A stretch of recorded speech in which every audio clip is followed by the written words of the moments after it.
Namaste everyone, this is Sandeep and welcome to my channel Only Study by Sandeep Dhiman. We are discussing lesson number 3, the surface and interior of the earth, and its part 3, the earth, a treasure of rock materials and minerals, will discuss today. But before we begin, I want you all to subscribe this channel and press bell icon not to miss the coming videos. Let's start. So look here in the picture. Here, these are rocks, right? The earth, a treasure of rock materials. And now, what is a rock? Rock is a naturally occurring solid substance, and it's a mixture of minerals. Okay, they are rocks and they are mixture of minerals. And all rocks are not hard. They can be very hard like granite and very soft as clay or chalk. And you can see here different sizes and different colors of the rocks are there. Now in this slide, the question that you have to attempt, what is a rock and are all rocks hard? This one. Okay, so what is a rock? Here the answer. If the question will be of 3 marks or 4 marks, then you have to write all the things.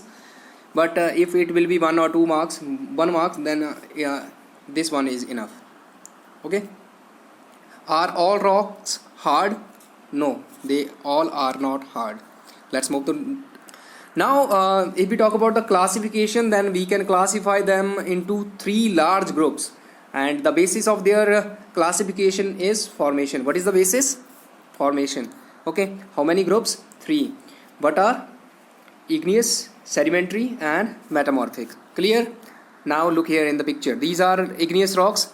In these rocks, basalt, gobber and so many, and here limestone, sandstone and so many, and here gneiss, marble, etc. Now the question that you have to attempt here, what is the basis of classification? So it is formation. And how many groups of rocks are there? So three large groups, 3 groups. Now here we'll discuss one by one.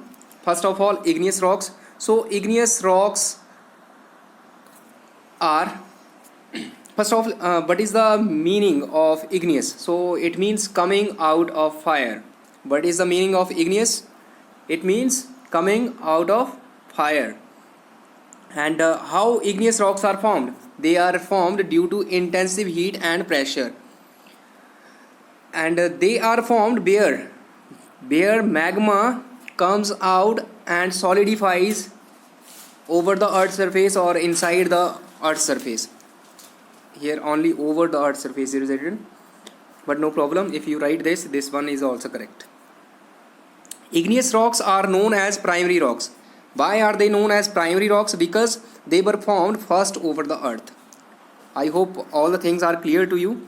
Now look here in the picture. This is magma.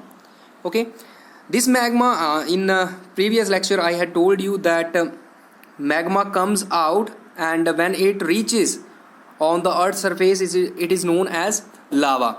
So when lava gets cool and solidifies, it forms igneous rocks.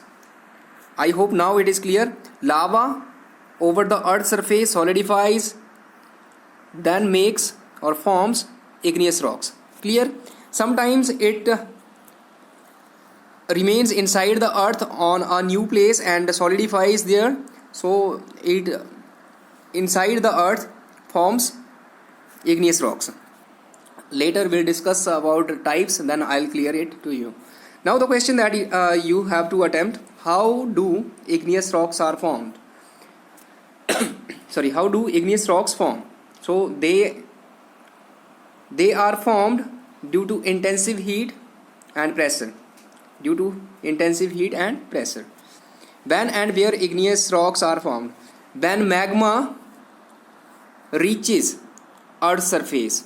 And where are they formed? On the earth's surface, over the earth's surface or inside the earth's surface. But here written only over earth's surface, so you can write it from here. What does igneous mean? So it means coming out of fire. Let's move to the next one. Now here are the types that I told you earlier. Types of rocks: intrusive, intrusive and extrusive. Two types of igneous rocks are there. Intrusive means cooling and solidification of magma inside the earth forms intrusive igneous rocks. And if we talk about the example, then granite is the example of intrusive igneous rocks. If we talk about extrusive igneous rocks, then cooling and solidification of magma on earth's surface means outside. When it gets cool and solidify on the earth's surface, then it forms extrusive igneous rocks, and basalt is the example of this rock. Now the question that you have to attempt here: differentiate between these two rocks. You can easily differentiate between them. Now in this picture we'll clear what is the difference between igneous and intrusive igneous and extrusive igneous. So here you can see this is magma. Now in previous lesson we had read that magma, due to volcanic activities, comes out.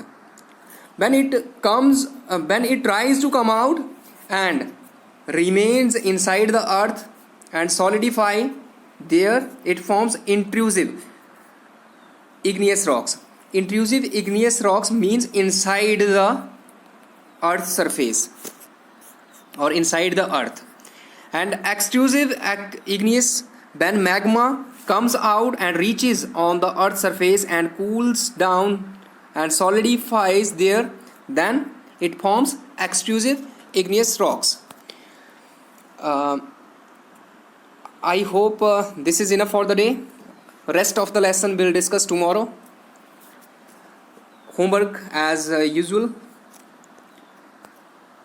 Again I'll say, subscribe the channel, press the bell icon, like and share the video.